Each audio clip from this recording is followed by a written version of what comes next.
Como disse o pastor, é uma responsabilidade enorme. Inclusive, por conta do tema que eu escolhi para trabalhar com a igreja hoje. Mas, sobretudo, é um privilégio. É um privilégio, como o pastor falou, sermos utilizados para a glória dEle, como instrumentos para a honra e louvor do nosso Deus. O texto de hoje será Isaías, texto bastante conhecido. Isaías capítulo 6, do 1 ao 8.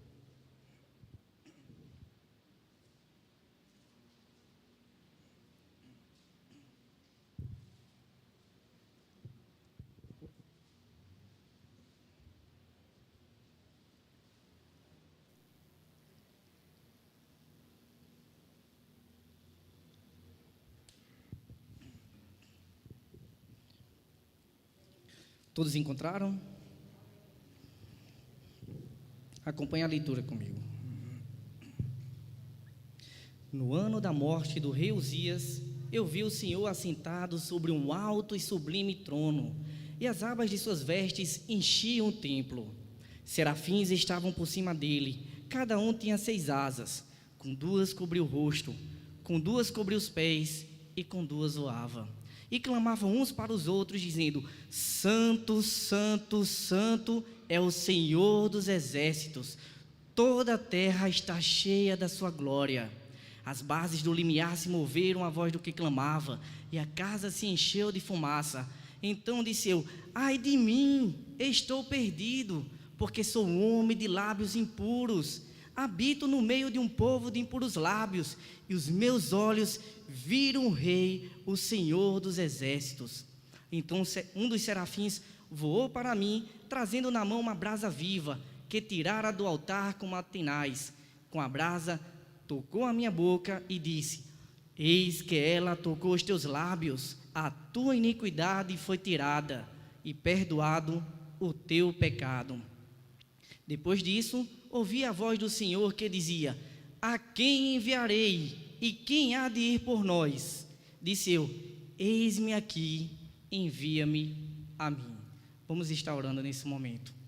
Feche os olhos e diga assim: Deus, fala comigo hoje, Senhor, que eu possa sair daqui melhor do que eu entrei. Senhor, que a mensagem de hoje venha edificar a minha vida. Senhor, fala comigo, em nome de Jesus. Amém. Amém. Eu estive refletindo nesses dias, percebi que a grande verdade que muitas vezes nos é oculta é que muitos que professam serem cristãos, inclusive alguns que estão aqui presentes, nunca sequer passaram por uma verdadeira regeneração. Conhece um Deus que ouviu falar, mas sem profundidade. Alguns mudaram até as suas atitudes, mas não mudaram o seu coração. Seu corpo pode estar aqui hoje, mas o seu coração está distante daqui. Suas paixões ainda são mundanas. O período de distanciamento, isolamento social, serviu para escancarar a frieza, a superficialidade e a apatia de muitos cristãos. Essa diferença não se deu pelas dificuldades desse período de pandemia, dessas dificuldades que estamos vivenciando, mas porque, na verdade, nunca saiu de dentro deles. Certa vez, Billy Graham disse que nós somos a Bíblia que o mundo lê. O mundo precisa conhecer a verdade de Cristo em nossas bocas e em nossas vidas. Mas que mensagem nós estamos passando para o mundo? Como nós temos influenciado as pessoas ao nosso redor? Os nossos amigos, nossos vizinhos, a nossa família. Se morrêssemos hoje, teríamos a certeza que iríamos para o céu? Para quem nós estamos vivendo?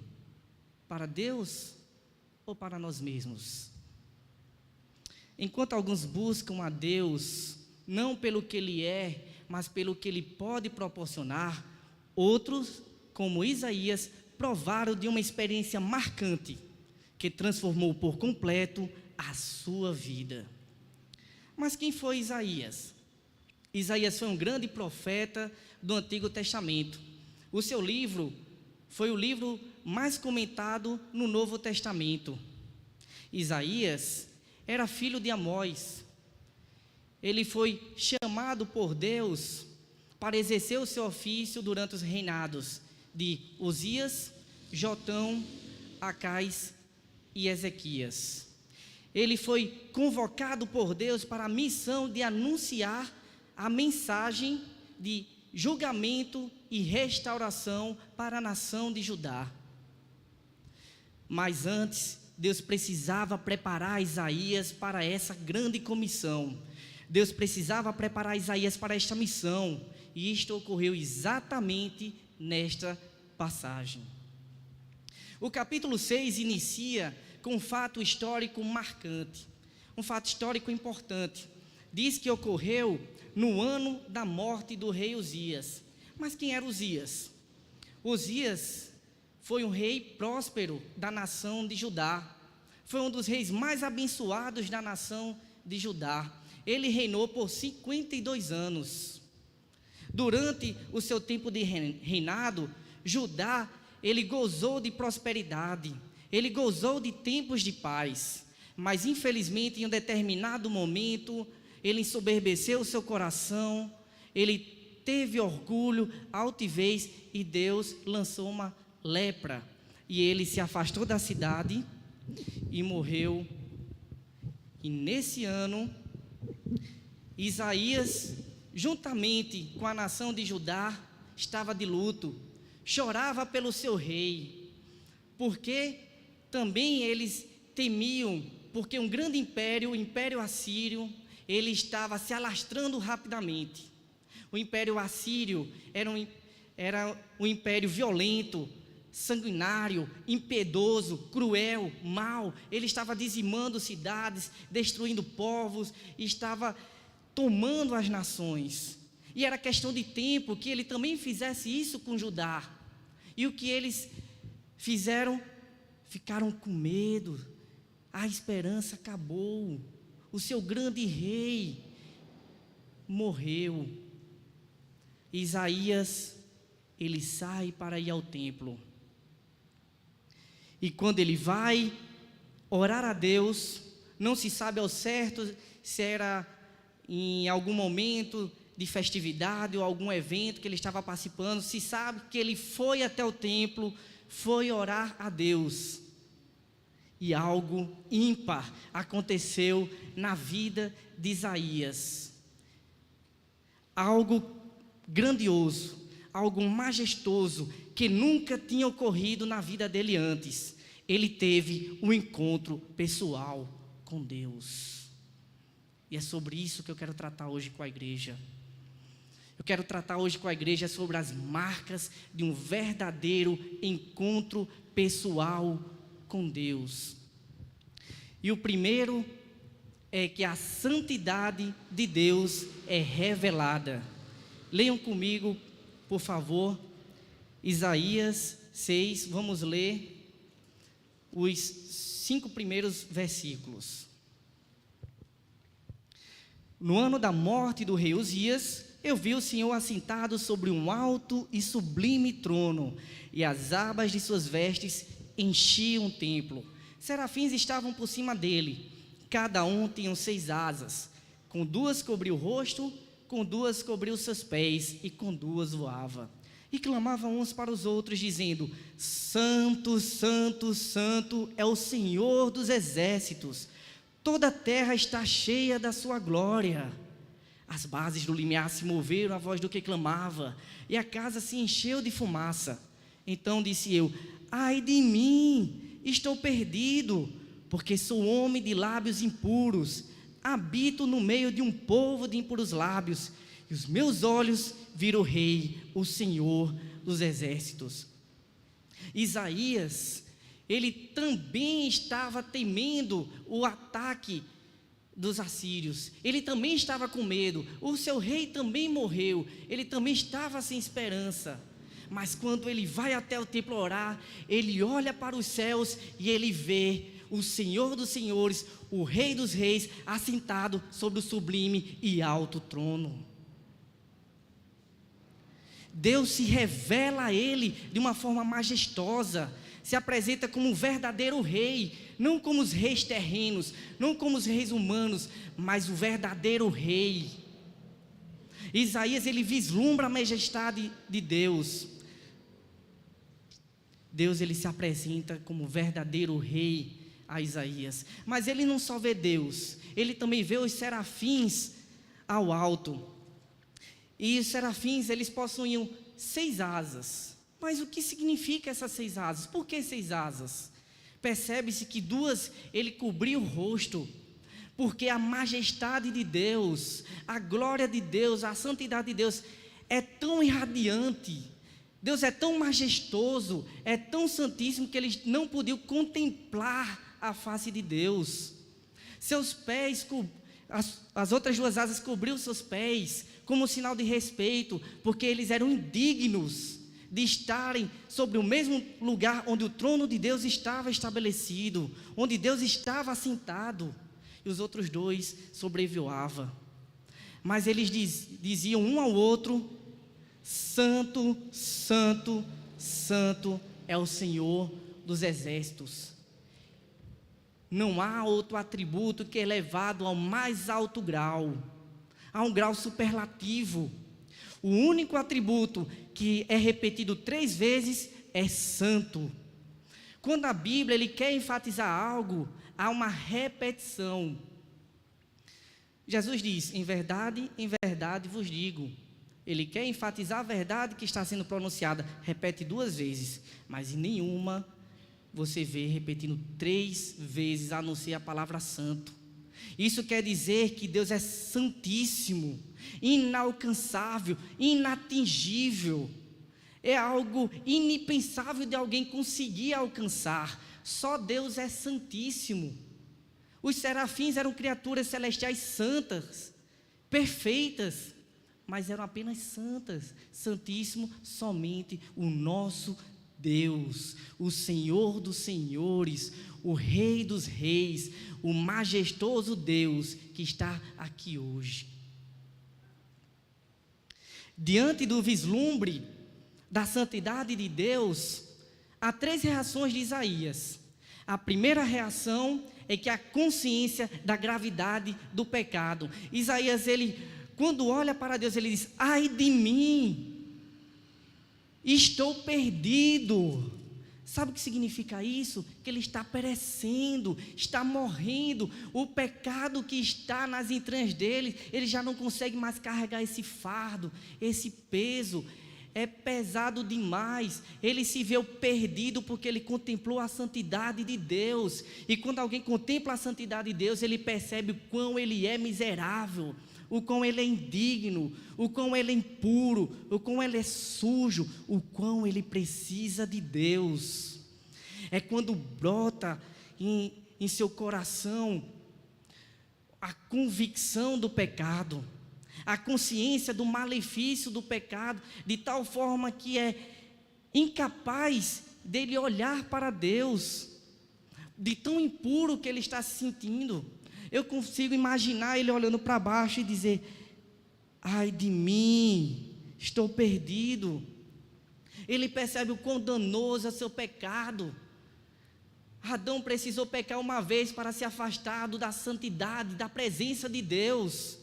Quantas vezes nós pecamos durante o dia? Quantos dias nós pecamos, irmãos? Essa palavra serve para mim, essa palavra serve para você hoje, para você fazer uma reflexão de como está a sua vida. O homem, quando tem a convicção do pecado, percebe-se o quão está perdido. Mas aí vem a segunda reação, a confissão de pecados. O homem, ele não consegue mais suportar o peso do pecado, não consegue mais prosseguir com esse fardo. É quando brota em seu coração o arrependimento genuíno, os pecados começam a ganhar nome. Assim como Isaías deu nome ao seu pecado, os nossos pecados também não se tornam mais ocultos. Isaías diz que é um homem de lábios impuros. E quando Isaías diz que é homem de lábios impuros, ele quer dizer também que o seu coração também o é. Porque os lábios, a boca, ela fala aquilo que está cheio o coração.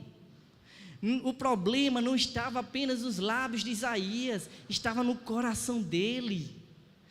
Aquilo é apenas um reflexo do que está dentro do seu coração, daquilo que ele sente desejo, daquilo que ele sente vontade, daquilo que tem intenção.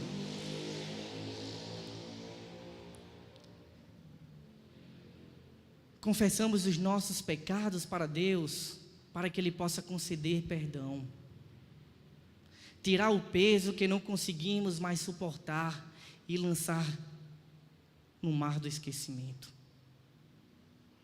Mas Ele também não só percebe o pecado que está dentro de si, e você percebe que também a terceira reação, um amor incondicional pelas almas.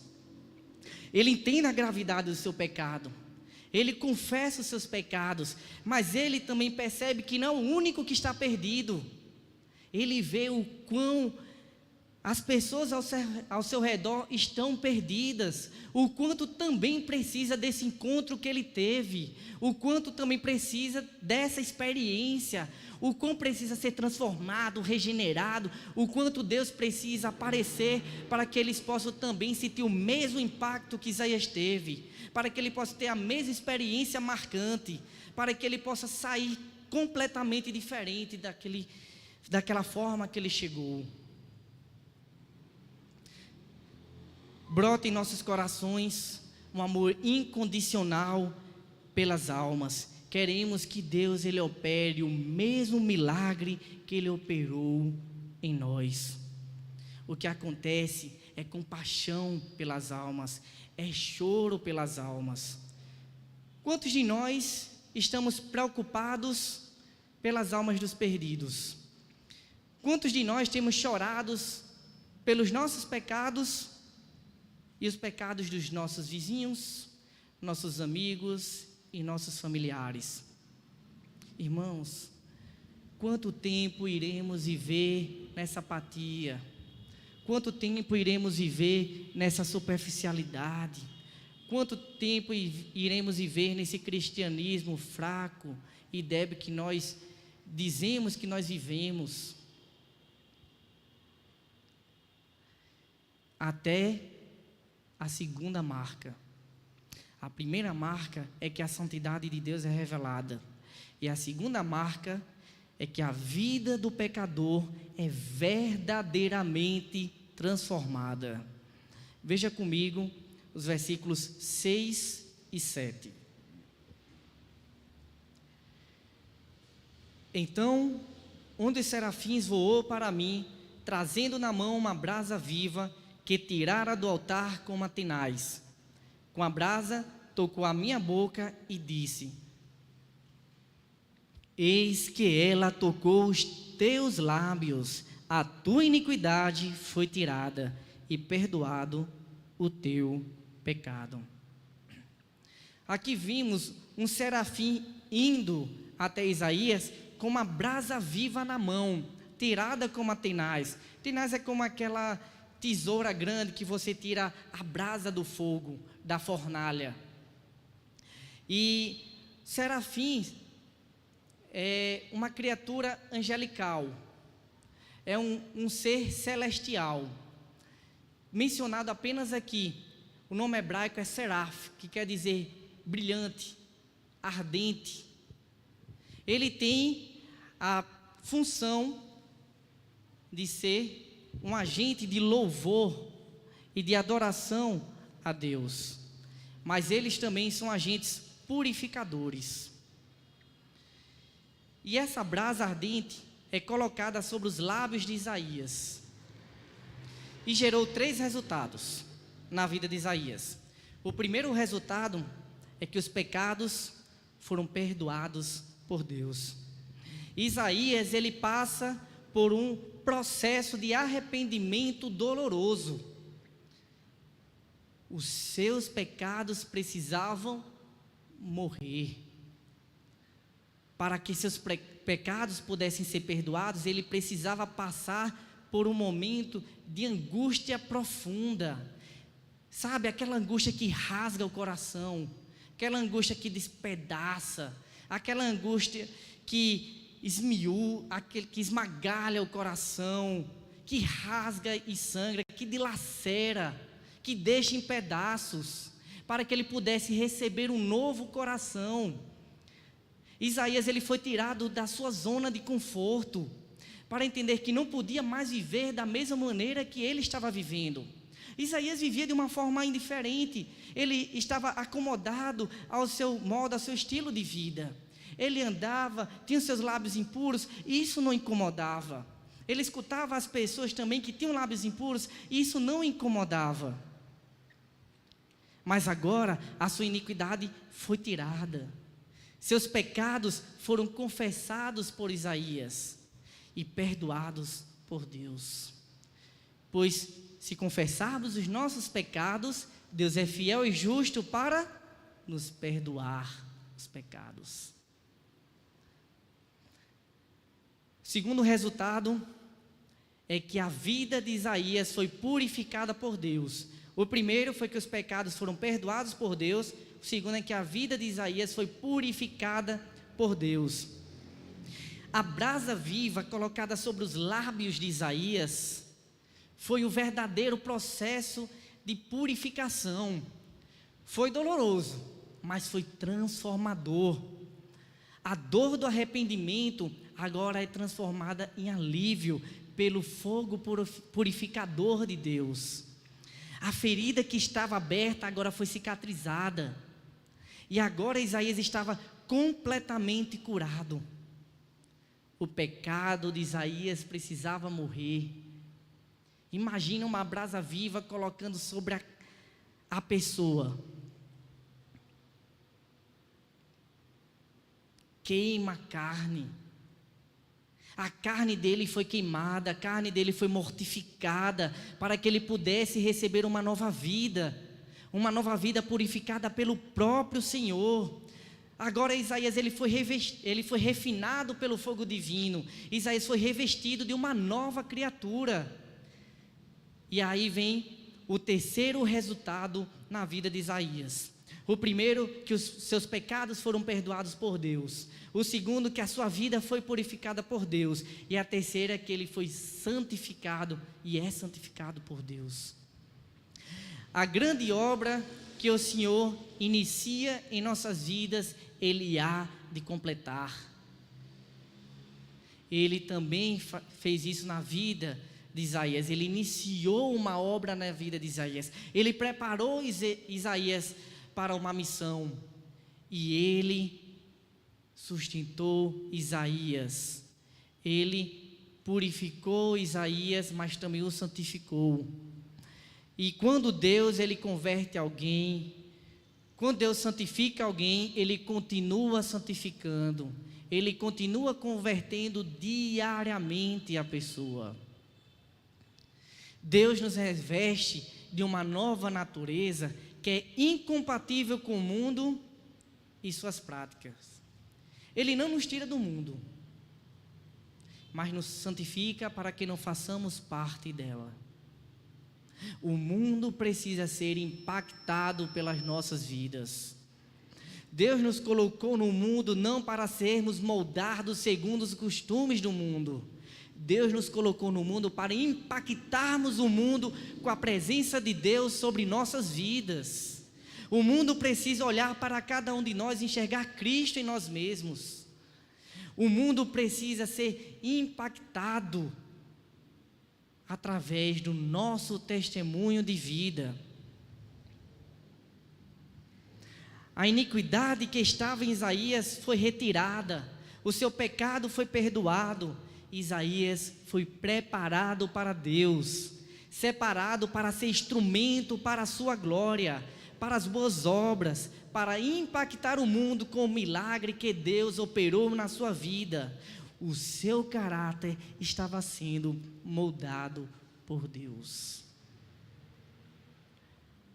Vimos duas marcas. A santidade de Deus é revelada.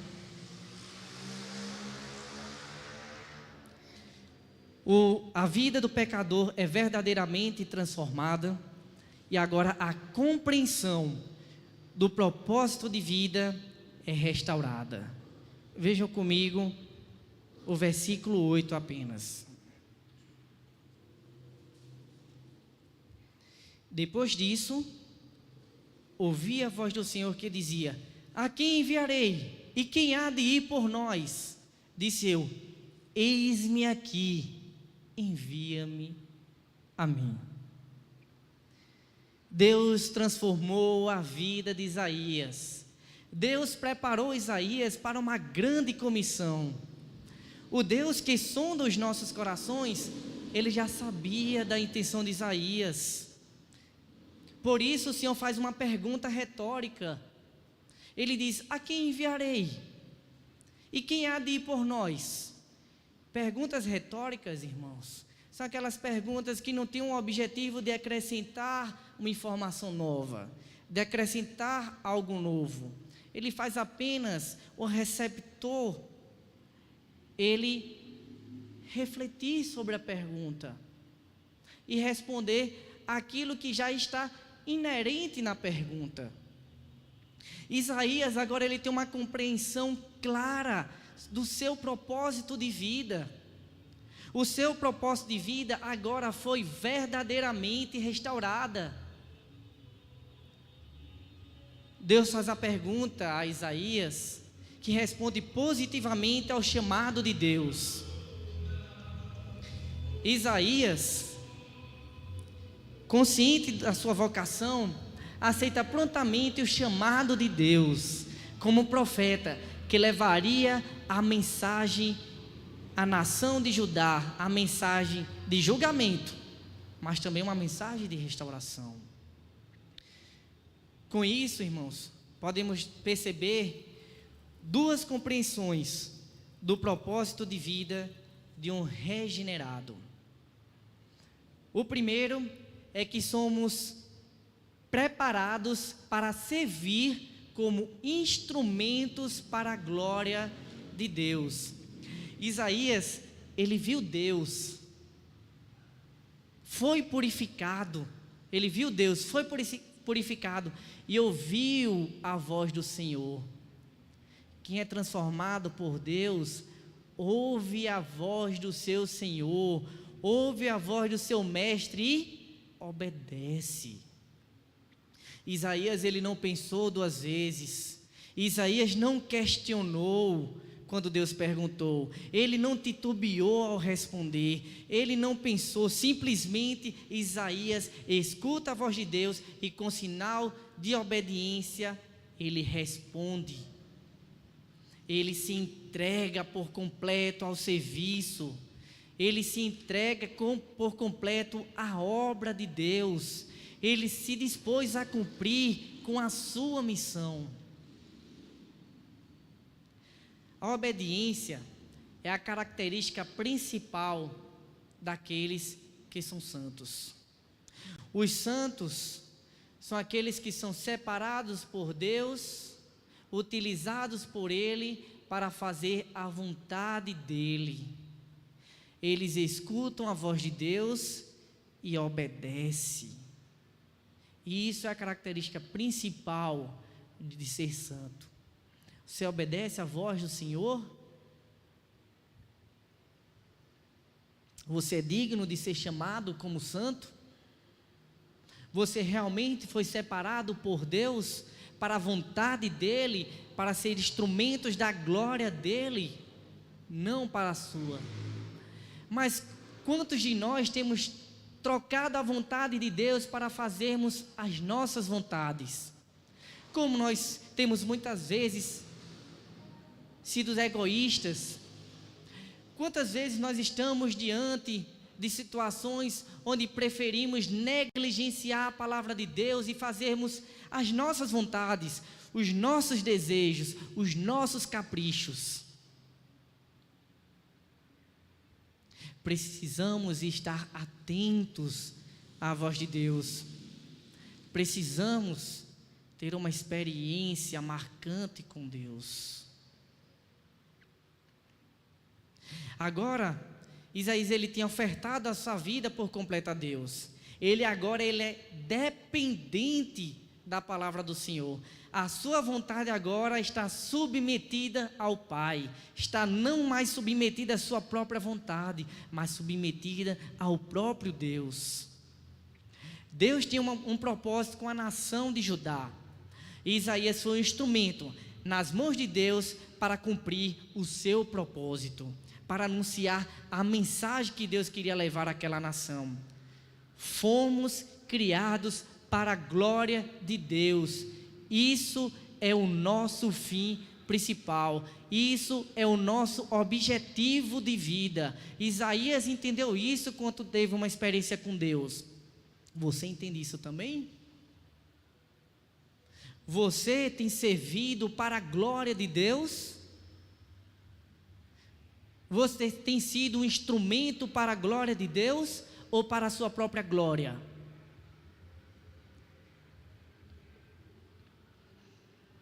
A segunda compreensão é que somos convocados a sermos proclamadores da palavra de Deus, independente dos resultados. Assim como Isaías foi purificado por Deus como a brasa viva que foi posta em sua boca, o povo de Judá precisava ser purificado por meio de um julgamento no exílio. Eles também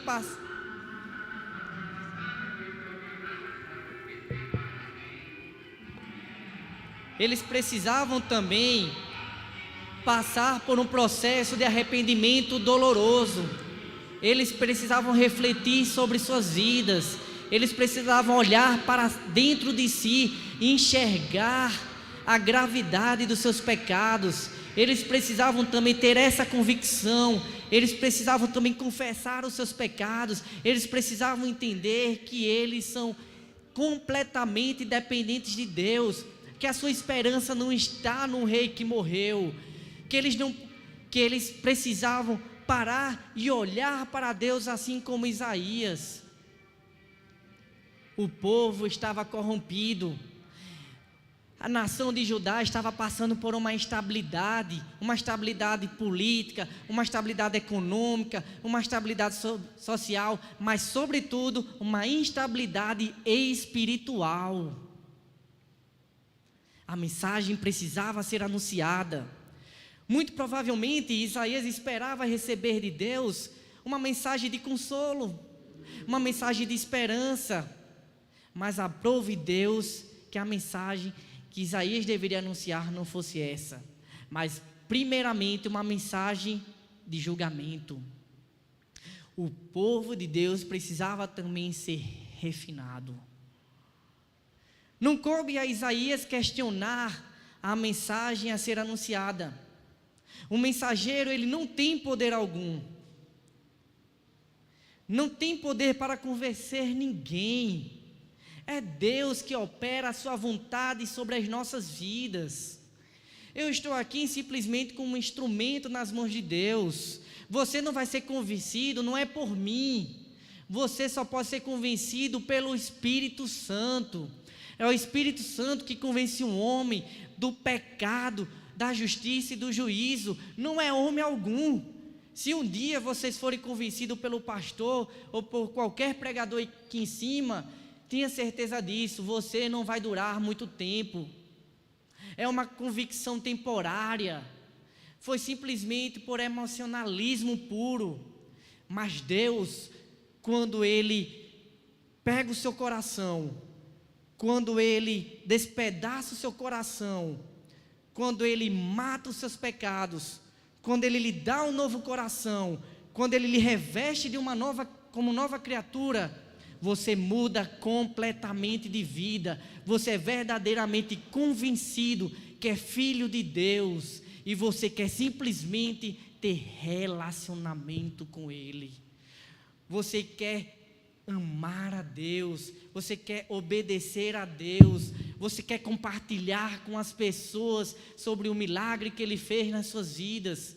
Você não se contenta em simplesmente ter essa vida superficial, mecânica, frágil, débil, que muitas vezes nós temos. Você tem convicção agora da sua salvação. É o Espírito Santo que nos convence do pecado, e não o pregador, ou não nós a nós mesmos.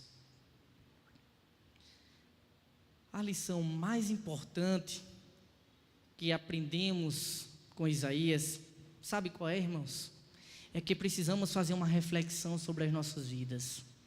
Precisamos, em um determinado momento, sabe, deixar de ser ativista, deixar de fazer tantas atividades, simplesmente parar, olhar para dentro de nós, olhar para o Deus que nós servimos e analisar como está a minha vida, como eu tenho vivido todo esse tempo, o que precisa acontecer de algo novo na minha vida para que eu não possa ser mais assim como estou vivendo.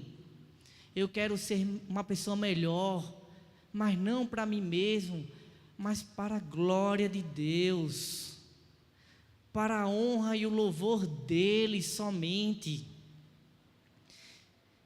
Irmãos, fechemos os nossos olhos, irmãos, e com o coração quebrantado, peçamos a Deus: Deus, se revele a mim hoje, Senhor, se revele por inteiro, Senhor, transforme o meu coração, coloque a mim um coração genuíno, um coração de arrependimento. Senhor, não deixe eu sair daqui da mesma forma como entrei. Senhor, eu quero ter uma experiência marcante como Isaías teve. Senhor, eu quero contemplar a Tua santidade, Senhor. Senhor, eu quero ser moldados nas Tuas mãos. Senhor, eu quero ser transformado por esse fogo purificador, Senhor. Eu quero, Senhor, que o pecado que jaz no meu coração, ele seja morto. Que o Senhor coloque um novo coração na minha vida, que o Senhor me revista com uma nova vestimenta, que o Senhor me transforme em uma nova criatura, que o Senhor possa fazer de mim uma vida para a Tua glória. Senhor, se eu não tive uma experiência contigo ainda, Deus, revela-te a mim, Senhor, de uma maneira especial. Senhor, que eu possa Te conhecer mais, que o meu coração seja sedento pela Tua palavra, que seja essa a nossa oração. Isaías, ele foi lá orar a Deus e ele obteve resposta. Talvez a resposta não seja a que Isaías estava procurando.